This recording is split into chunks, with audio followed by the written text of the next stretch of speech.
Welcome back mga kaaldab. Ito na naman po ang inyong lingkod, si Mr. Destiny. At magbibigay tayo ng pinakamagandang update po ngayon sa social media. Siyempre trending po tayo eh. Trending po ang Aldab Nation.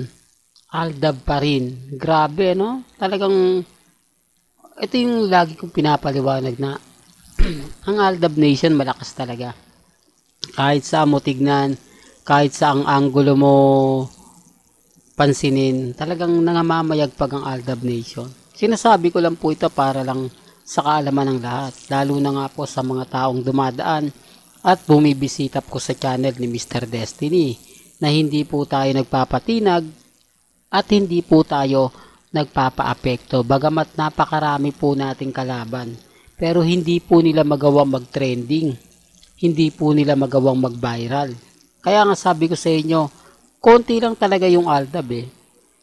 Di po ba? Konti lang po talaga, konti lang po yung R-Main at Main Fanatics. Pero ang Aldab Nation, napakarami po. Fandom po kami. Hindi po kami maliit na grupo lang. Fans club, di po ba? Kaya nga po, malaki ang respeto at takot nga po sa amin ng mga network. Kaya kita nyo ang GMA. Di po ba? Talagang lahat gagawin, mawala lang ang Aldab. Lahat, kumbaga, kung sino-sino yung pinapartner po kay Alden ng mga panahon na yon, no? Tapos ang Eat Bulaga, di po ba? Kaya lang, syempre, mga Aldab, nakakalungkot lang po. Dahil dumating yung point na, alam nyo na, di po ba, na dumating po yung Sarsuela. Kaya nga po, nakakalungkot. Pero dito, kahit papaano, naramdaman po natin kung gaano nga po ba kalakas ang Aldab Nation. Po ba? Kaya yung mga nagsasabi na wala ng Aldab, tapos na yung Aldab, nagkakamali po sila. Sila po ang patapos na. Di po ba? Hindi pa nga po nagsisimula yung cut din, basag na eh.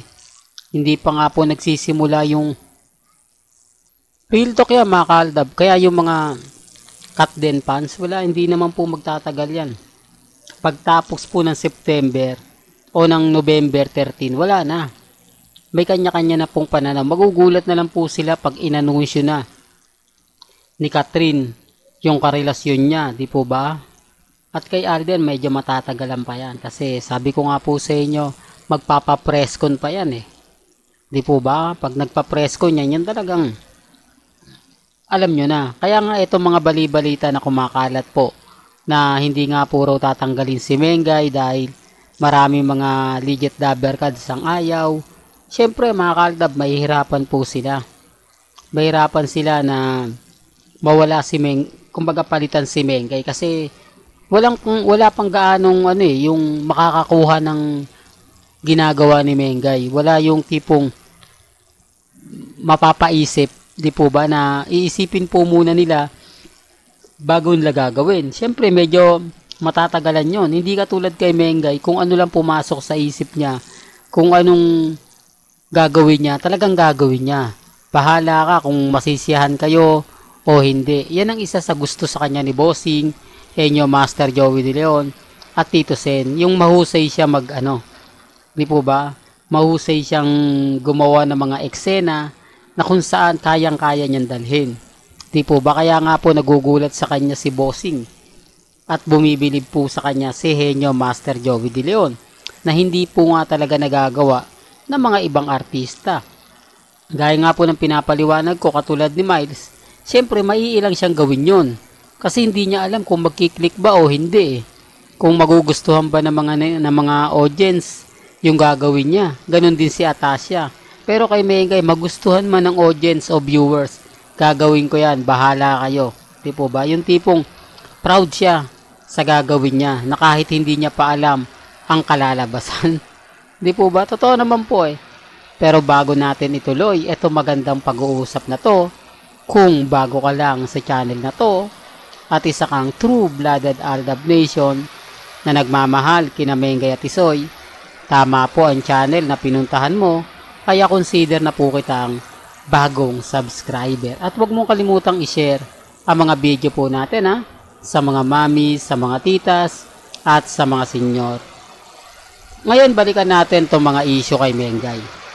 Sa mga ayaw pong maniwala, nirerespeto ko po kayo at ginagalang. Pansin nyo naman po yung mga update ni Alden Richards. Kung i-connect po natin kay Mengay, sapul na sapul. Di po ba? Ang problema lang po, maraming bitter. Marami nagsasabi na hindi, ganto ganyan. Samantalang yung mga post lang naman po ni Congressman, wala. Di po ba? Tapos ang post ni Mengay, kita nyo naman po. Hindi mo nga alam kung saan nga po ba talaga to.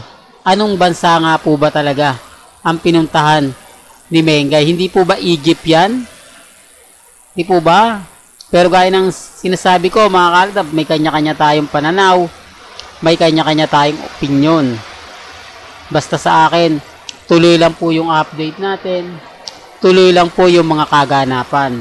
Sa dami ng mga ibabalita pa po natin. Gaya po ngayon, na nakakaramdam na po tayo ng presensya ng Aldab. Kasi umaayon pa sa atin yung social media. Di po ba? Talagang mararamdaman mo na tayo yung wagi, tayo yung panalo. Pero sabi ko nga po sa inyo, okay lang po yan. Basta ako, masaya po ako. Ano man po yung mga nababasa nila, napapanood nila, napapakinggan nila, relax lang po tayo. Hindi naman po tayo basta-basta magpapa-apekto sa mga yan. Lalo na po yung mga taong bumabatiko sa atin. Sinasabihan tayo ng fake news. Wala po kasi silang makitang update. Wala silang makitang ganap. Napapabor nga po kay Congressman Arjo at kay Mengay. Lahat po ng mga post sa social media, kay Mengay at kay Alden ang bidang-bida. Kaya yung iba nagpapakalat ng mga maling post, mga maling update, okay lang po yan. Kasi alam naman po natin na ginagawa lang to ni Maine, para lang po talaga sa mga taong nag-aabang, sa mga taong nagmamahal po kay Mengay at kay Alden. Kaya nga po kapag tayo nagbibigay, nag-aabang sila. Yung channel po natin, tinututukan po ng mga R-Main at mga main fanatics. Kasi nakikita ko rin po yung mga posts na kulang-kulang po yung mga ina-update nila, tapos napapaliwanag po ng isa. Halatang kumukuha lang po ng impormasyon sa atin, no? Kapag ka nasa atin na, nakuha na po yung impormasyon, magre-react na sila nga daw yung updated, tapos tayo lang po yung hindi. Ganyan po sila ka-bitter. Ganyan po sila ka-inis. Pero lagi naman dumadaan sa channel natin. Lagi naman pong bumibisita. Hindi mo talaga alam kung saan kalulugar, no? Mga kaaldab. Pero ang kagandahan po nito, number 1 trending po tayo. Isa po yan sa rason kung bakit ako masaya. Dahil naipaparamdam po ng buong Aldab Nation yung suporta at pagmamahal sa Aldab Nation. Kasi kung hindi po tayo nagte-trending at nagba-viral, ang ibig sabihin lang po niyan, kukonti na lang po talaga yung Aldab. Kukonti na lang talaga yung fandom. Dahil hindi naman po tayo umaangat. Pero ngayon, pinapakita natin to sa mga main fanatics, sa mga R-Main. Malaking sampal po talaga sa kanila yan. Sampal na, kumbaga, yung tipong makaka-relate sa kanila o baka may mag-react dito. Yung cut din fans, nagte-trending. Maraming fans si Catherine, maraming fans si Alden. Pag nag-combine yan, ganun karami sila. Milyon din yan. Kaya hindi nyo po pwedeng sabihin na kumbaga wala sila. Kasi ang Aldab, kami-kami lang Nasa history na po ang Aldab Nation. At napakarami po namin. Hindi po kami basta-basta nagpapatinag lang at nagpapatalo sa mga taong kumbaga sinasabing nagte-trending sila, kami hindi. Although batikusin kami sa mga posts, sa mga update, pero pagdating po sa trending, hindi po natatalo ang Aldab Nation.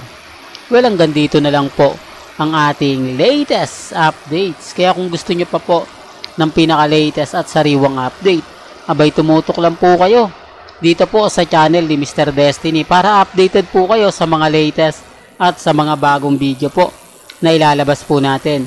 maya-maya lang. Hanggang sa muli, salamat po sa panonood at pakikinig.